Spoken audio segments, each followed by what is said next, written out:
Hi, welcome to this tutorial on setting up your canvas inside Google Drawings. Your canvas is this checkered rectangle you see here, effectively what you're going to draw on. Some things to note, this checkered background, you may be aware, means that it's a transparent background. So anything that I draw or place on here doesn't naturally or originally have any sort of background to it. You can grab this corner down here if you want to resize it.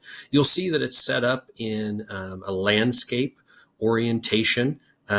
So the first thing we want to check out is the original size. So you don't see any, you can look up here and see that this is, if you look at your ruler, 10. And then if you can kind of see on the side over here, it's actually 10 by 7.5.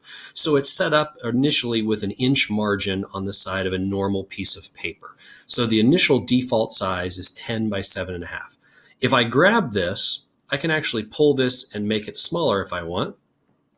But it's hard to see here. It looks the same size. Now, if you look carefully, you can see that your ruler on the top and the bottom have actually changed. So you could use that and drag and drop it if you know what size you want in inches.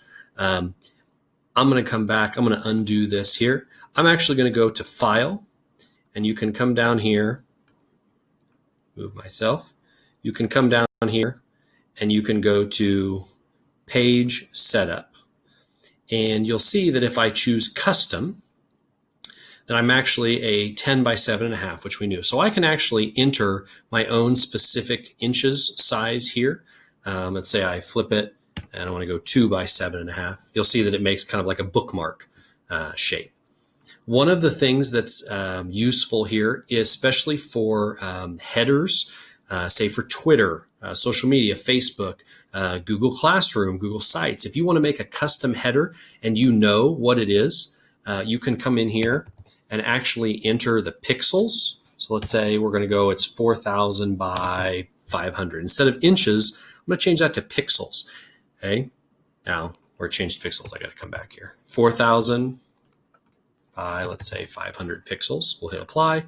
It will automatically then make a canvas of that size. So you can easily, with a quick Google search, figure out what size of header, say, Twitter is, or Facebook, or Google Classroom, those kinds of things. And you can custom make then your own images to bring into Google Classroom, which is how I did the headers for our courses. I'm going to go back and I'm going to go back to that original size that we have here for our canvas. So that's your canvas size. The other option is the actual background itself.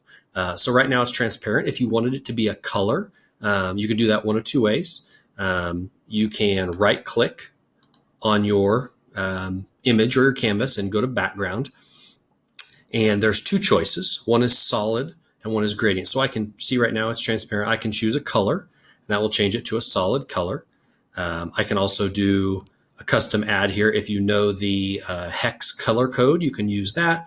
You can also adjust its transparency. Let's say we want it to be like only slightly. We want it to shine through. There's lots of options here. You can also use the gradients that they have pre-built. So that's using your canvas, customizing the size and the background.